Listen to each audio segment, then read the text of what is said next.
Inspire Instructor Podcast, where the learning never stops. Welcome, you wonderful people, to the Inspire Instructor Training Podcast. And today I'm joined by Kev and Tracy Field from Confident Drivers. And we are going to be talking all about anxiety and driving test nerves. So if you, like me, have a bazillion pupils who suffer with some form of anxiety or driving test nerves, this is definitely the episode for you. Kev and Tracy are really knowledgeable and give us lots of great tips. And if you like what you hear, then I would suggest heading over to Confident Drivers and finding out about some of their courses that they offer. I personally am currently going through one of their qualifications, and I 100% can recommend it. So this is our last episode of the series, and that is sad news, but the good news is I'm 100% going to be coming back with another series, and I'm going to do another how-to series. What I would love from you guys to help me promote the podcast is to tell everyone you know. But if you guys could send me your feedback, and if there are any requests on a how-to episode, then please let me know. I've got 10 episodes next season with how-to, and I would love to know what you guys want to know, what you guys want to learn about. So yeah, please send me your suggestions. But for now, enjoy the last episode of the season. So I'd like to welcome to the podcast Kev and Tracy Field from Confident Drivers. So welcome, guys. Welcome. Thanks for having us on. Hi. You giving the welcome there, that's you being used to recording your own podcast, isn't it? You're Yeah. Welcome. So we're going to be chatting about anxiety and nerves today. And like I said earlier, we're going to try and fit as much of that into an hour. But you guys have managed to create an entire podcast about it. So trying to squeeze it all into an hour will be fun. But my first question actually is, I'm sort of kind of imagining a other instructor who is sat there. They've got their pupil who's acting a bit nervous on like not even on the test, just nervous on driving lessons, and they've got nerves, and I don't know how to support this pupil. So, and I know this is quite broad, and I'm sure we'll dig into each bit. But how do I support someone who's got anxiety with driving? I think personally, we're all quite good at, I say quite good at asking questions. I think potentially that's our first point of call. We keep banging on about being a detective, being curious. And I think this is the first bit that we can do. Because, sometimes you can look at a person and you think, yeah, you can see that their nerves are coming in, or they're getting anxious. They start gripping the steering wheel tighter, or whatever it may be. So be curious about that. Ask a question. I've just noticed you've changed, your state's changed slightly. So what's happened? Just asking some questions. Yeah, it's fundamental. It really is the first place to start, because there are so many different reasons that somebody might be feeling nervous or feeling anxious, and there isn't one size fits all solution. There isn't one thing that you can do. Like you say, nerves and anxiety is so broad. You can't take the same approach with absolutely everybody, regardless of the cause of the nerves and anxiety. So it's that, how do I know how to help with them? Well, the only way I know how to help them is to find out where those nerves, where that anxiety is stemming from. What are the reasons behind it? And the only way you can find out without making assumptions is asking questions. And trying to make the questions open, like using the words like what, where, how, not, are you feeling nervous? Is sort of like very close. It's like, oh, okay.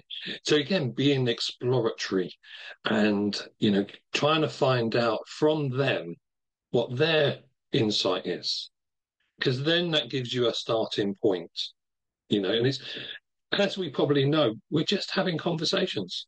And it starts from that first lesson when you first meet them, maybe a phone call or you meet them in the car, just having a conversation. And it makes it much more easier for both of you to find out information because they might not actually realize they've changed. Yeah. So, some of the questions that you would ask are, how are you feeling today? And, oh, yeah, I'm a bit nervous about this today. Okay, what's causing that? Because what you also might notice with that question that I asked is I didn't mention the nerves, which I think is quite key to this. Because if you say, "What's making you nervous?" Oh, that can add something into that as well. So if you can just add, "Oh, that's interesting. Tell me more," or just leave out the nerves, it is quite insightful into what's actually happening. Yeah. Or even go into the which bit is making you feel like that. Mm. So it's trying not to make too many assumptions, trying not to ask questions that have your assumptions in them, because otherwise what you're doing is you're leading somebody down a pathway of what you think instead of leaving them room to tell you what's getting in the way, what's causing the problem. Mm. Interesting. And I actually found this from the first few videos on your course is there's a lot of similarities between how to support someone with anxiety and just coaching, because I suppose you're coaching them through their anxiety, and so a lot of what you learn on coaching courses is going to support this. You're talking about asking questions, being open and listening to the pupil, the not leading, which I've think I'm going to write a post about coaxing versus coaching, because I feel like that's what kind of happens with questions sometimes is you're coaxing them towards your answer that you want, and so you think you're asking questions, but really it's quite leading. And actually interesting you talk about being a detective. I think it's similar to that in the fact that they have to be quite careful about how, like when they're interviewing someone, how they ask their questions, because you can't be leading them to an answer, and we should be the same for different reasons, but but should be in that same sort of kind of just be inquisitive about what they're feeling and how they're doing, and why they're feeling that. And I think actually for anxiety, I think this is actually easier than for driving, because I think with driving what can happen, you've got a driving instructor who's an expert in driving and they think they know the answer. Whereas I think with something to do with anxiety, with someone's anxiety, I would be asking that, approaching that situation, going, "Who am I to know like your reason?" And so I think that's the way you would approach it. But there was a couple of other things you sort of kind of mentioned in there that I want to dig into. So you you both of you, I think, mentioned about spotting the pupil's body language, and so picking up on the clues that the anxiety is even there in the first place. Because not everyone's going to tell you. Like some will, some will jump in the car and it's the first thing they tell you. Like, this is going to be a journey for us, and some won't, and some maybe even don't know in a sense as well. So, what are those sort of kind of clues that you need to pick up on to sort of start that conversation? Well, I'm going to go back to the beginning. It's always a nice place to start. But even when they walk to the car, you can tell. Is it different to the way they normally come to the car? Some people are quite bouncy, and then today they're not quite that. So again, that's a trigger for me. Is like, okay, this person looks different today. What's happened? They could get in the car, and normally they say, "How are you?" And that changes. There's none of that. They just get in the car. They probably don't even put the set the chair up or whatever. It's just like put the seatbelt on, right, I'm ready.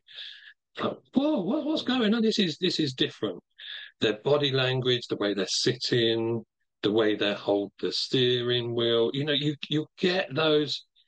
Intuition is kicking in, and I suppose this is where I'm more intuitive because I've practiced. I notice what the student looks like, what their normal persona is, and they give off vibes. And that's probably the first place to start is at the beginning. What's happening? What's going on? And again, have those conversations. Yeah. And then other things like if they start off at relaxed and then gradually you see their shoulders moving up closer to their ears. So if that's a typical one, shoulders coming up close to the ears. Or closer to the steering wheel. Yes, that sort of hunching over sort of trying to get closer to the windscreen. Yeah. The grip on the steering wheel, but also watching out for things like, we see this, well, I see this in myself. I'm sure instructors see it in themselves as well. When there's something that takes up a bit more attention, you can't necessarily have a conversation and do it at the same time. Sometimes you have to, sometimes you have to stop, you have to change, you have to turn the radio down, you have to stop pause a conversation. So it's things like that as well. Watching out for that, where somebody was doing something perfectly happy in an area, they're chatting away to you, their shoulders are relaxed, their body posture looks relaxed, and then conversation stops, and then you start to see the body language. So there's sort of all these little. That's normally an approach to a roundabout, and this is normal. People, when you come up to round, you're having a conversation with people, and it's like, yeah, that was really good. What? Hold on a minute, and then it goes again. Yeah. That's because they've dealt with that situation, and they can now. There's more space to actually talk. Yeah. So again, that's that sort of thing you're looking out for as well. And that's completely normal in those situations. If it continues, so you got past the roundabout and they still can't do the thing, do their normal pattern of behaviour, go back to chatting, go back to having the radio on or whatever it is, then what's going on? Why are they still back at the roundabout? So all sorts of things to look out for.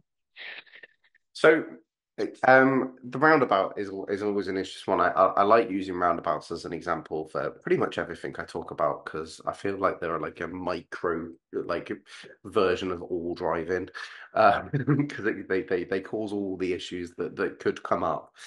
And anxiety and nerves is one of those things I think that comes up with roundabouts, particularly about joining as well. I like the nerves of like, am I going to get this right?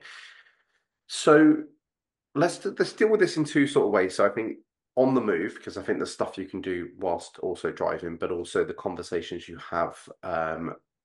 So let's like on the side of the road. So prepping for the roundabout, I suppose.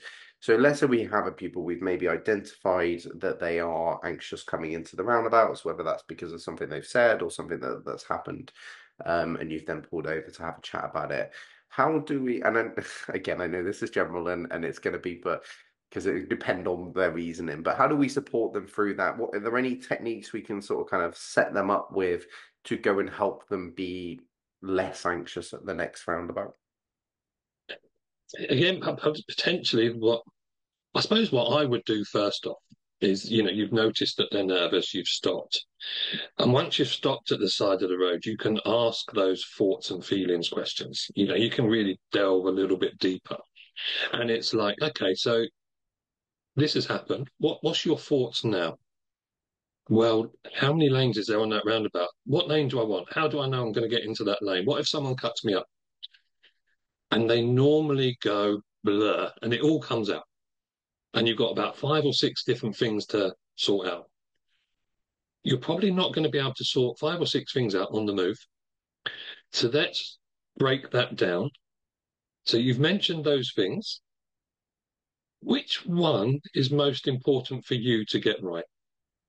So let's break that down. As for an instructor, I think it's really important just to sort of like try and prioritize what their thoughts are. And that go, oh, right, okay. So let's just talk about that one before we move. Then what you're doing is okay.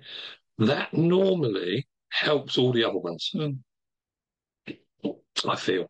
Yeah, it's that bite-sizing it down, because if they have lots of questions, if they have lots of what ifs.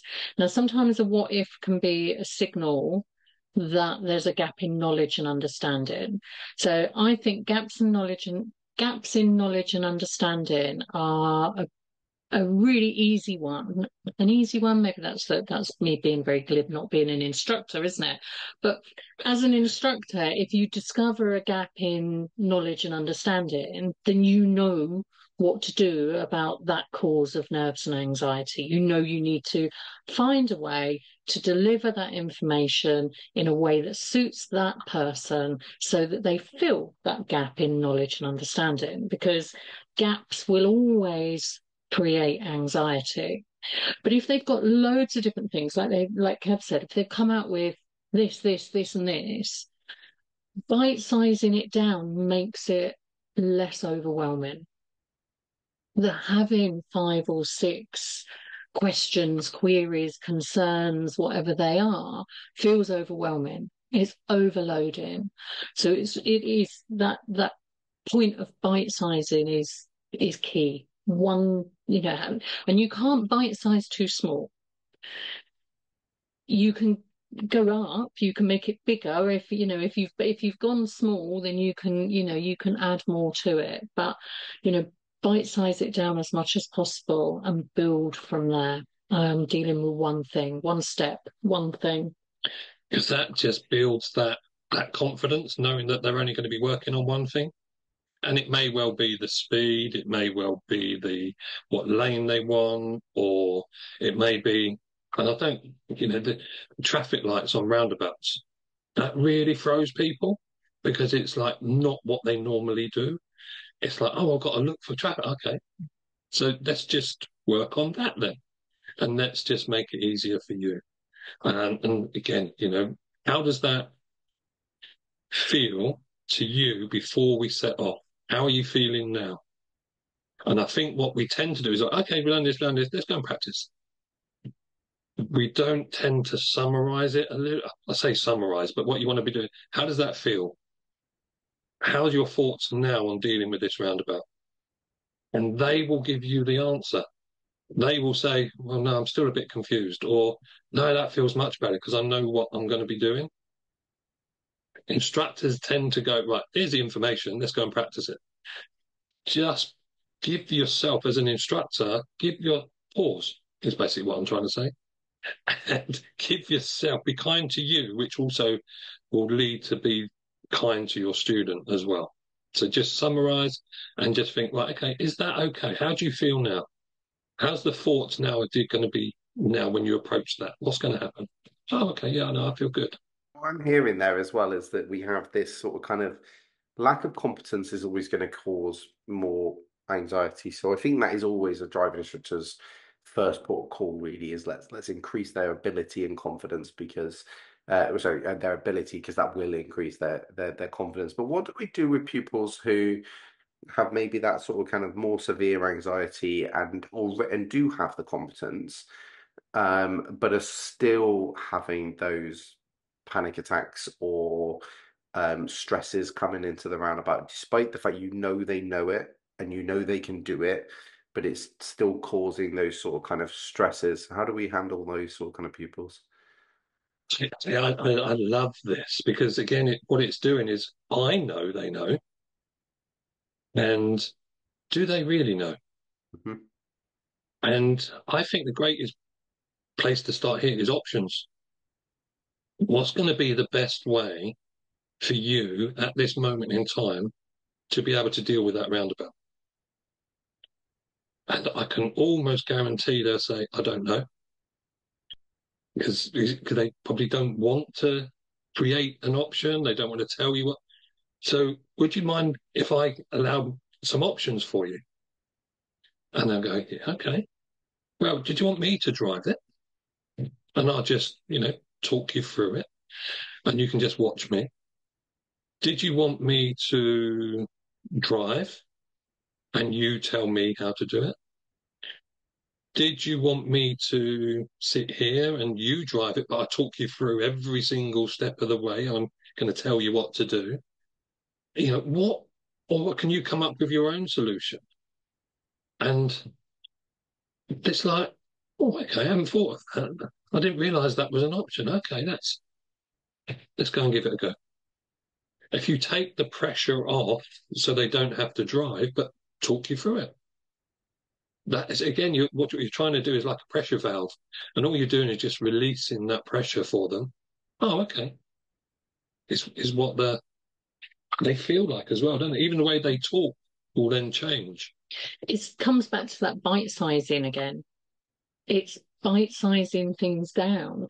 So you can bite size information, but you can also bite size tasks.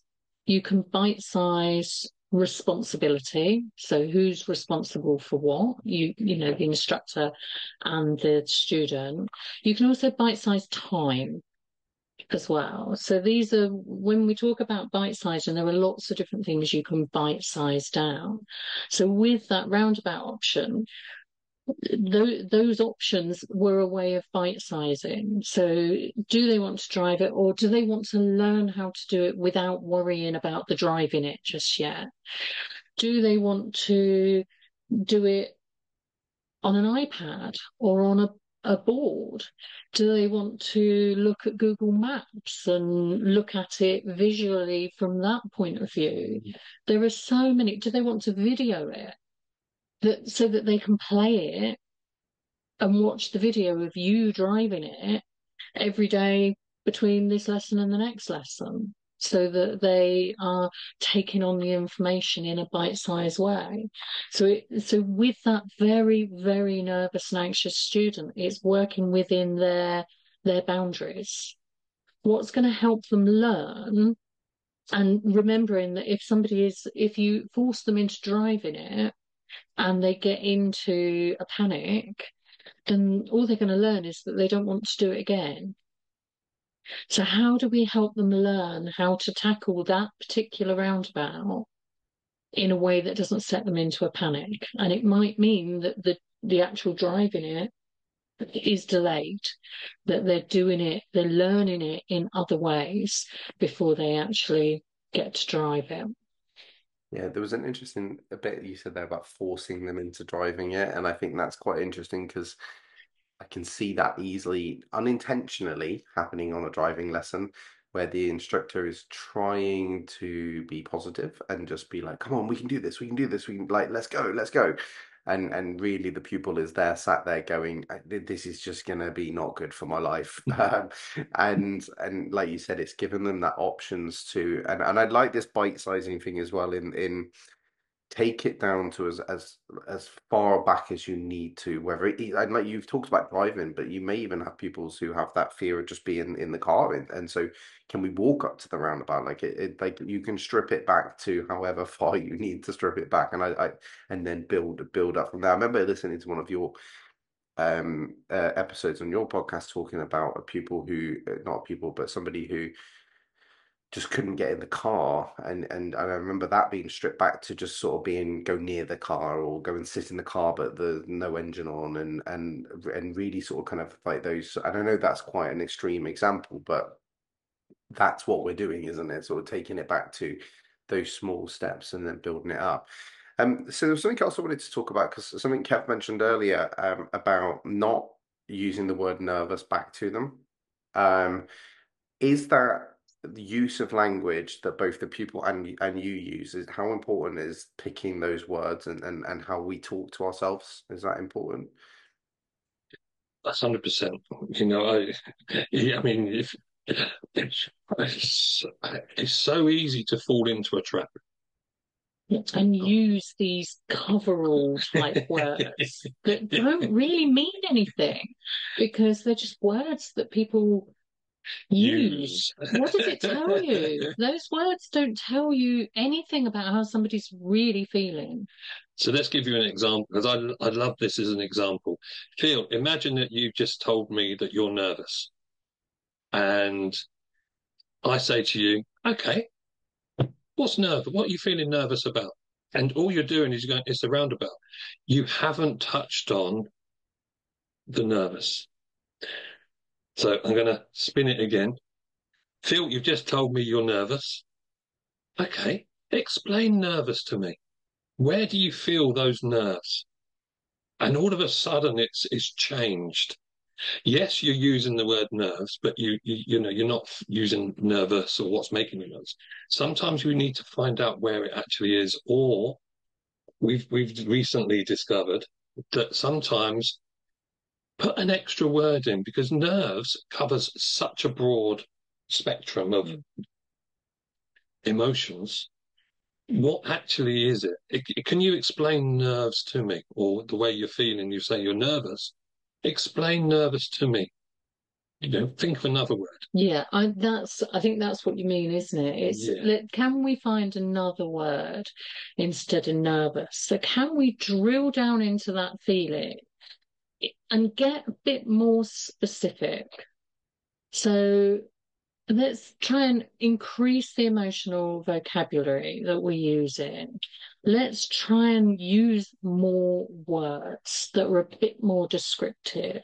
So actually, is a student feeling, and this is where your questions will come in as well, to find out more about the situation. So is it that they're feeling wary or cautious about, are they feeling uncertain about finding the gap? So there's those words, being wary, being cautious. They're more descriptive. They tell you a bit more about what that person's feeling and why they're feeling that way. They fit a certain scenario. So the word nerves and nervous fits a multitude of scenarios and situations. So let's try and find a word that's more descriptive. If you've got a student who's feeling really nervous because of stalling at traffic lights, actually, are they nervous, or is it because they're feeling judged by you, the instructor, the person behind, somebody, people 3 cars back? The examiner. The examiner. So is it actually that rather than feeling nervous, they're really worried about feeling judged by somebody? And if they're worried about feeling judged, then actually there's more feelings underneath that. Because if they're being judged by an examiner, that's different to being judged by you, that's different to being judged by the person behind. So there's more, you can dig deeper. So being judged by the instructor, if they're worried about that, then actually they're feeling a bit let down, a bit betrayed, because you're supposed to have a rapport. Whereas if they're feeling judged by the examiner, then they're concerned about their test. So that's a different feeling. If they're being judged by the person behind, then they might be feeling a bit angry. So it's a different emotion again. It's like, who are you to judge me? How dare you? So you can really dig down with those questions that we said at the beginning. There's so many emotion words. And it's something where I tend not to use that nervous word. What I tend to do is, that's really interesting because I noticed you're different today. Tell me more about that. And then they have to describe it. And it's like, wow, okay, that's different. Because and also I think anxiety is a great word at the moment because, yeah, I'm suffering from anxiety. Okay, tell me more about that. Because again, what is anxiety? Your anxiety and my anxiety might be two totally different things.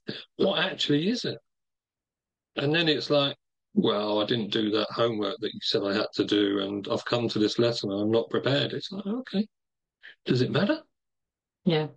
So feeling unprepared, there's so many, feeling confused, feeling uncertain, feeling deflated, feeling disappointed. There's just loads. Once you get going on it, play emotional bingo or something. Which one is it? Which one is it today? Have a load of words in the car that people can choose. I love this image now of instructors having emotional words on the car and see if they can tick them off all in one week. Like we've had all these emotions in the car.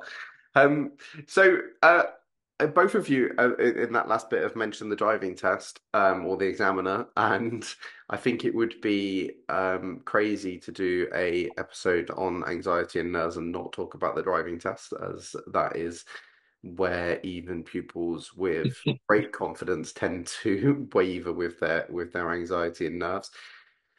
Do you guys have any tips for instructors on supporting their pupils with driving test nerves?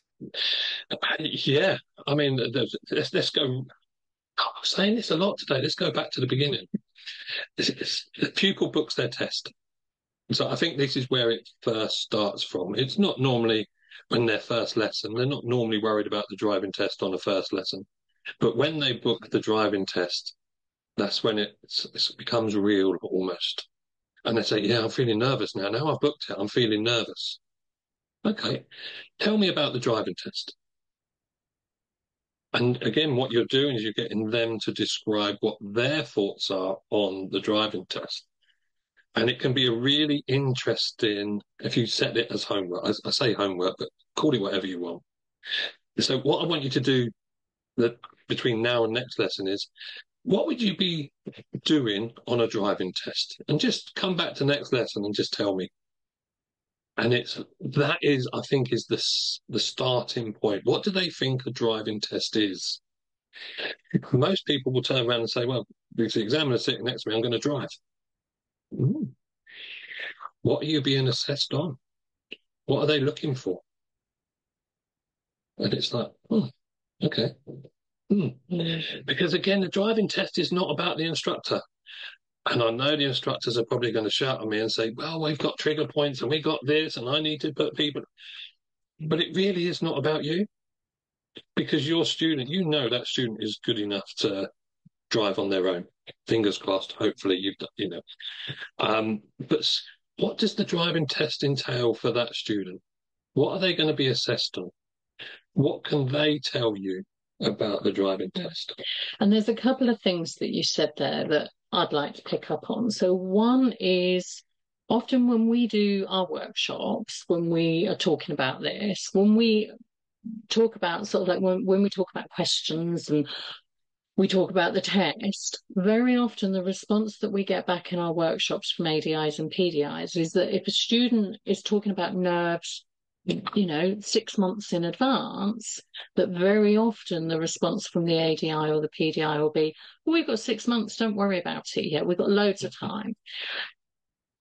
Like Kev says, don't do that. Go, start from the first time they mention it. So even if that's the first lesson, start with the questions, finding out what it is about the test that's making them feel nervous, because it might be something really simple that you can resolve in this lesson or the next few months.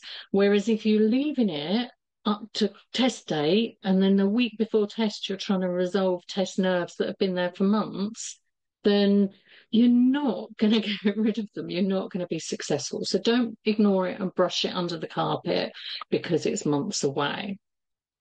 And then the other thing there is, Kev used that phrase about, well, I know they can drive.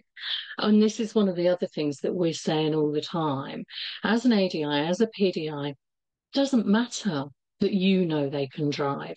That is actually, apart from the safety of your car, so it is relevant, but to your student and their test result, it's irrelevant, because what's important is that your student knows they can drive.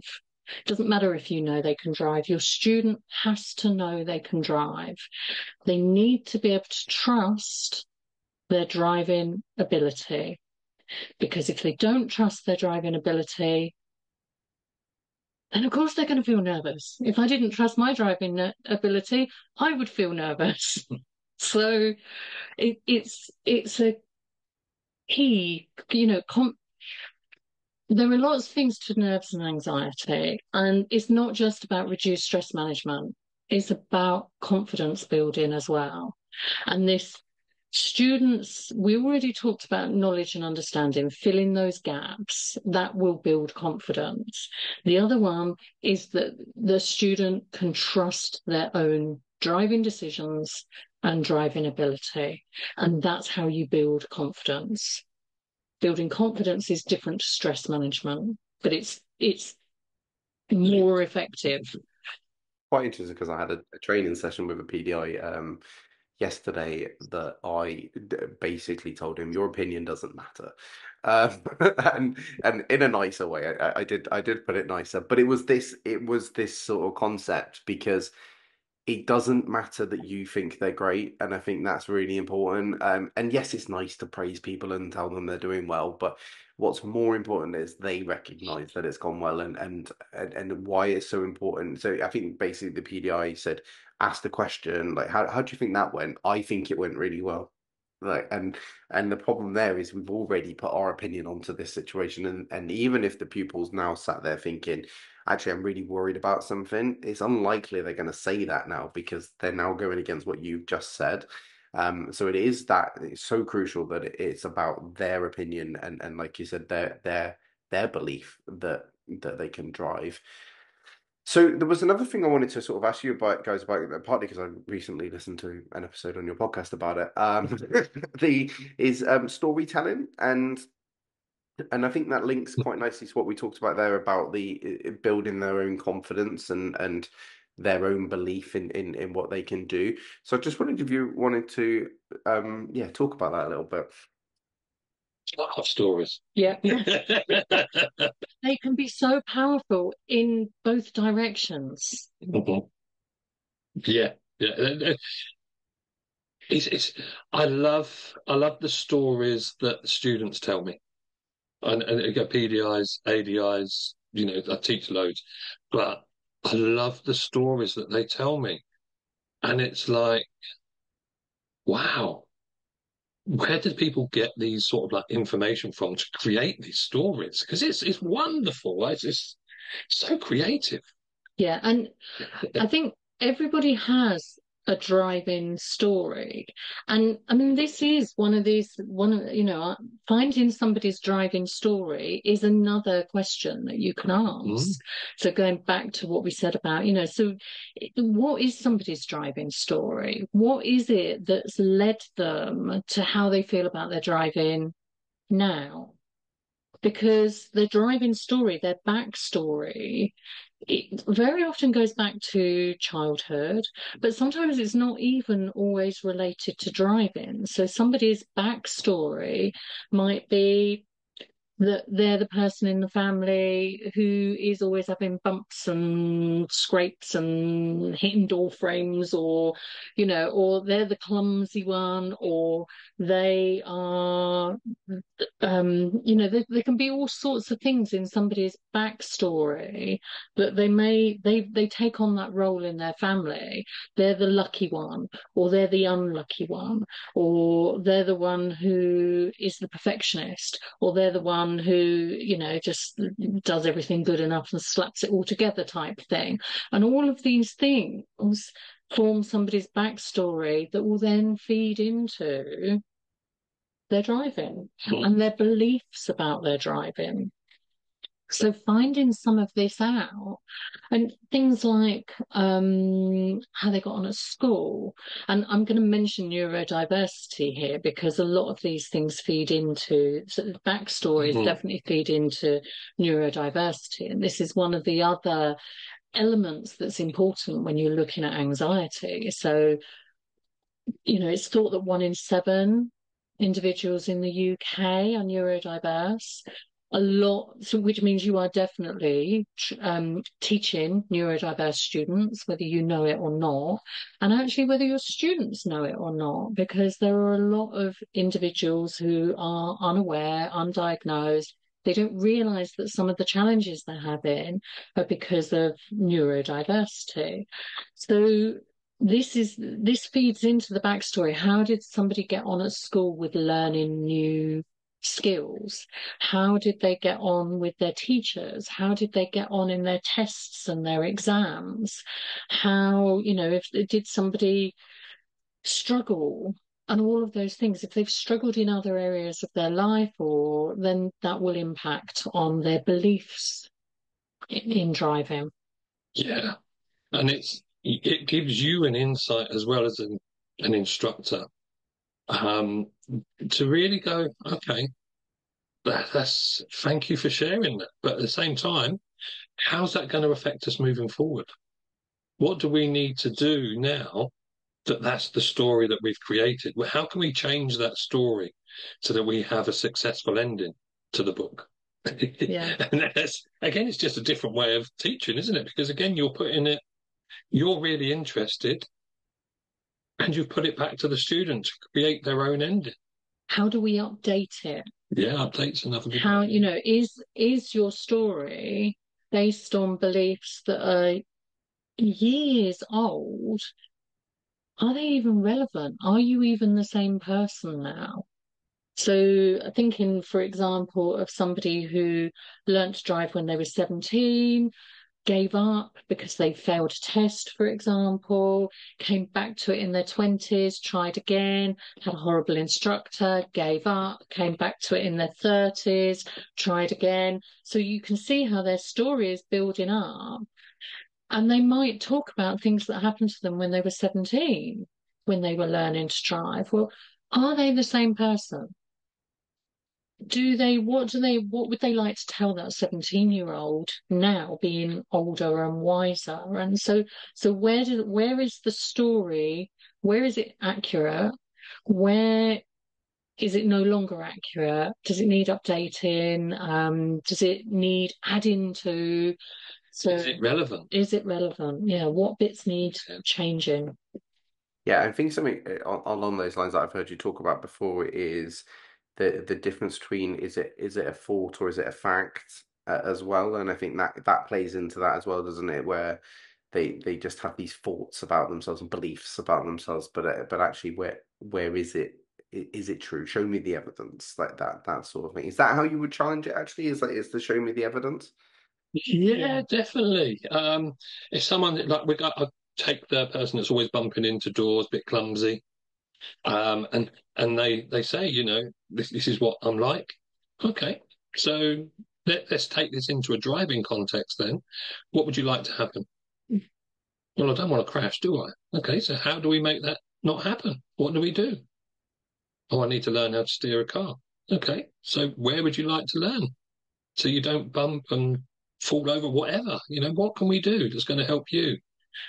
And I think that is, again, just it empowers them to challenge themselves because it's like, oh, okay, so I don't want to do this. And I've been given the option to practice this and not be that person that's clumsy anymore. Oh, okay. Yeah, building up positive evidence. So when it can be quite hard for somebody to recognize, is it a thought, is it a fact? And this is something that I bring forward from my previous work in cancer care. We get caught up in thoughts, and because we're thinking it, we think it's true. So being able to pause, notice the thought and go, actually, hang on a minute. Is that true? Is that just a thought, or is that actually true? And sometimes it might be a case of, well, maybe there's a bit of truth in it. So let's tease out what's the bit of truth and get rid of the other stuff. And then let's try and build up. Gathering positive evidence is really important so that then your thoughts are full of facts rather than random made up thoughts. It's a skill though. But sometimes just asking somebody, is that a thought or is it a fact, can really be powerful. It can really give somebody a light bulb moment where they go, oh, I don't know. Yeah, it's just my thoughts, isn't it? Yeah, no, absolutely. And it does that work the other way then? So if that's like them telling them a story about what they believe in that's happened or previously, can you use that the other way then going forward in I suppose using the thoughts going forward and telling that positive story about what is going to happen? So if we go back to the driving test, for example, is that a technique you could use, like telling the positive story about what's going to happen on the driving test, maybe even running that through your mind, and how that's going to go with some what ifs and stuff? Is that a technique that we could use for the driving test? And again, if you are going to look at the driving test and go, okay, I'm being positive here. As soon as you hear yourself saying, well, what if I turn left out the test centre? It's like, well, that's okay. I know where I'm going. It's going to lead me to this road, and then that leads to a roundabout. Okay, yeah, but what if I go left? And okay, well, I just turn left. I just do this. I do this. So you can definitely turn what people are worried about into the positive, and they can, if it comes from them doing it, it's more likely to be embedded a lot sooner because it's not you telling them. Yeah, we tend to use imagery without calling it imagery. Most of us tend to use imagery in a negative way without even realizing we're doing it. So anytime that you're sitting and sort of daydreaming almost about your next standards check, and oh, I bet they say this and they do this, and what if my student does this, and oh my god, trying to find the right topic, and oh, am I going to forget to do this? So whenever we are scenario making, storytelling in a negative, actually what we're doing is we're using imagery in a negative way. We can completely spin that round. So we've just finished the Olympics, that finished last week. How many sports people did you spot before their event using imagery, going through their moves, going through their race, going through whatever it is that they do?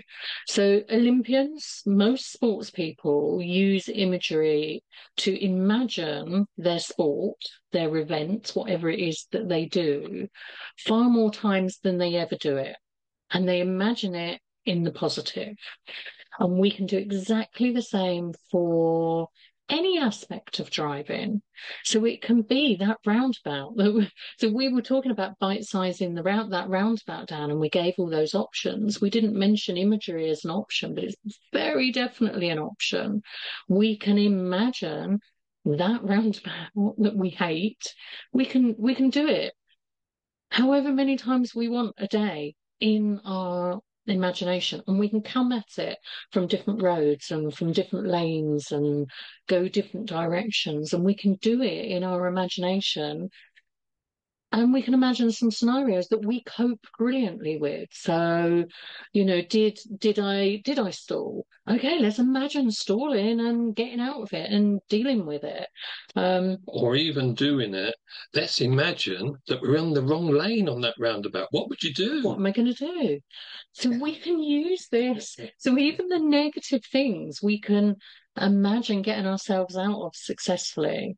Yeah, it's fascinating, and it's something I use all the time with my learners. That visualization of I think that's what I tend to call it, kind of that visualization of what's going, and imagining it going well, and imagining that car's not indicating, and actually you handle it really well, and you adjust your speed and work it out, and just picturing it going well is so good.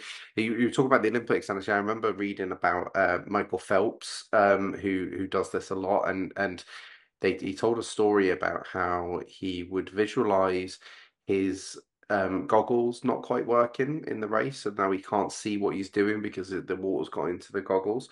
And he'd visualized it, and he visualized like a lot of the stuff that could go wrong, but then, which a lot of people do, like they see all the what could, but he visualizes him overcoming that, and that's, I think, the key. And actually it happened to him in a race, and he broke the world record while not being able to see because he'd visualized it. So when it happened, he didn't panic. He just went, I know how to handle this. I've dealt with it before, even though he hadn't, but he had. And that's the same as Chris Hoy. And he was talking to Stephen Peters. It's not Stephen Peters, is it? The Chimp Paradox. Anyway, the Chimp Paradox author. And he was talking to Chris. Call him the chimp guy then. Yeah, it's that person. But they was doing it, imagining the race. And he was in a certain position in a race and he'd gone off too fast. What would you do? Yeah. And he said, oh, I'd have to notice that I've come off too fast. And then I'd have to change. And believe it or not, in the race, that happened. And he too won the race, won the gold medal. And I think it was a world record time as well. But those are the sort of things that you can do. So, yes, practice the good things, but also practice what would happen if. Yeah. And that reminds me of one of our recent episodes with Jess. We followed somebody who did an intensive with Kev. And she said, didn't she? I think it was around sort of like day 4, she was saying, I want to practice the getting it wrong so that I know I can get out of it. It's great, isn't it? And if we don't manage to practice getting things wrong in lessons, then we can practice getting things wrong, visualizing it and adjusting and getting it right and getting out of the situation. So that we don't get that sense of panic when it does happen. Yeah. But it can even be Tracy's an expert staller. Oh, I'm brilliant at stalling. Mind you, so there was that guy yesterday on our walk. We see people stalling all the time. Delivery driver stalled coming out of the junction, and you heard it, but he got it and he was off. You wouldn't become an expert staller. I'm an expert staller. I'm an expert at getting lost places as well. I'm really good at it. I like that. I drive normally. I like that idea of an expert staller, and it's interesting because something I've done before with pupils actually is, particularly stalling is actually one that I would is probably a common example of that, where I've had particularly coming up to a driving test, because you've just spent the last however long getting them to not stall, and actually maybe they've got quite good at not stalling, and maybe haven't done it for quite a long time because they've been moving off really well. But the nerves of the test is going to potentially increase that chance of stalling. So let's go practice it. Yeah, we could do the visualization, but actually with something like that, make sure it's safe behind you. There's no reason why you can't just go, let's stall at these traffic lights. And right, great, get yourself out of it, and so when you say you're an expert staller, in what you actually meaning is you're an expert at getting out of a stall and recovering. And so, yeah, again, it's a good thing, and to do that with, like, even with maneuvers. What you're going to do, I've had pupils with parallel park where they've got like 3 in a row right, and they're getting it right every time, and I'm going, yeah, we're going to get this one wrong because I want to see what you can. That's where you show me your skill, is how do you get out of it? How do you get it when it's going wrong? How do you adjust? So I deliberately make them turn at the wrong time and go, right, recover. And I think stuff like that can take away the fear of it not going and that's probably the key, isn't it? It's like people want the driving test to go perfectly, and Yep. and that's where that fear and anxiety comes from, and we can take that away by solving those what ifs, whether it's, like you say, by visualizing it or by actually going to do them, which is crucial. So I think I'm going to wrap it up there, actually, because I think that was really good. Sort of kind of, I think we've summed it up quite nicely. But before we do, let's get a top tip from both of you. So yeah, just one each for a top tip for driving instructors to help them support a pupil with anxiety or nerves. I'll let you go first. Yeah. Okay. So if your student gets in the car, you've seen them, Kev talked about them, you can spot it when somebody's walking towards the car and it's like, oh God, what's going on for them today? Or if they've got themselves into a bit of a pickle during a lesson, when you're safe at the side of the road, give that person the chance to reset. Because if we go straight into asking questions, trying to analyze the situation, trying to give more information when somebody's emotions are already high, then they're not going to be listening, they're not going to be taking it in. So have a pause, have a reset, which could be stepping out of the car for a breath of fresh air, or it could be doing a quick mindfulness reset where you just have a quick look around, spotting things that you can see, things that you can hear, noticing the sensation of hands on the steering wheel or feet on the pedals, something like that. So a quick mindfulness reset or a quick step out of the car, allow somebody just a moment or two to regulate their emotions before going into the dissection, what went wrong, asking questions. I was going to say that. No, I wasn't. No, I wasn't. So I'm going to say, be curious.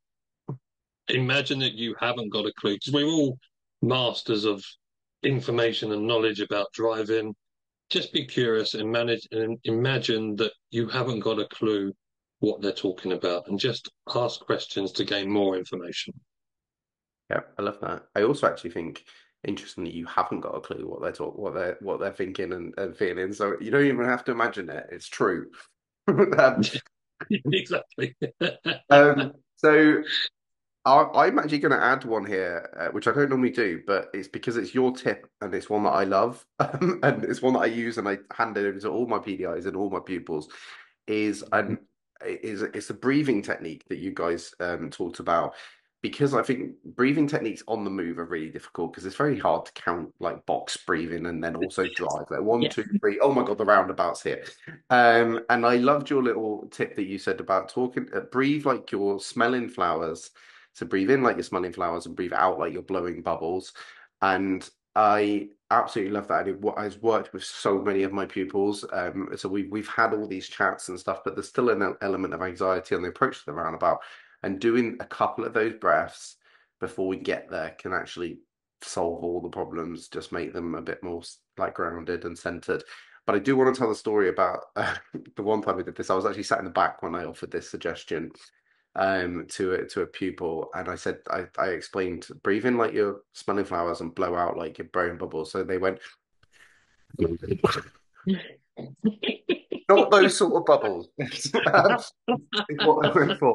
But what was beautiful about it is they both laughed, everyone laughed, and actually broke the tension and calmed them down anyway. So Yeah. it worked in a different way. So it was great.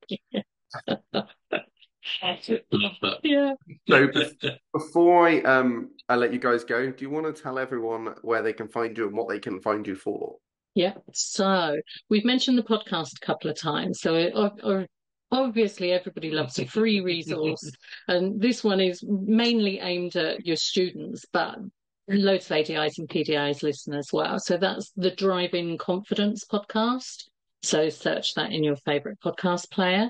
And then if anybody would like to find out more about nerves, anxiety, confidence building, then we've got a variety of training packages. So starting from a small online workshop that you do in your own time that's pre-recorded, right up to a brand new professional diploma, which is a nationally recognised qualification.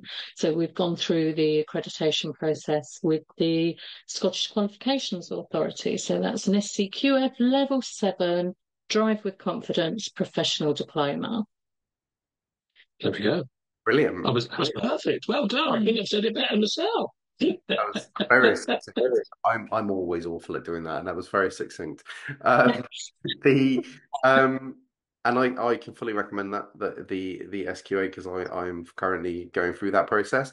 And the other thing actually with the podcast, I would suggest as a tip for everyone is to, if you have like a diary app, most of them have resource pages, and I would put that on your resource. It's on my resource page for Cowley's, and have it there so that your pupils can go to it. Yes, obviously talk to the pupils about it, but I know a lot of pupils who really value that sort of kind of podcast. And it's actually, you mentioned it on one of the episodes recently, where it's almost like, so they don't feel like they're in other people are having the same experiences, and so they don't feel like they're in the same boat. So I think that even just from that point of view, it can really help them progress, because they don't feel like they're on their own and they're the only one in the world having these sort of anxieties. But yeah, so thank you very much for joining me and sharing your wisdom. So yeah, thank you. Thank you, Phil. Yeah, thank you for inviting us on. Inspire Instructor Podcast, where the learning never stops.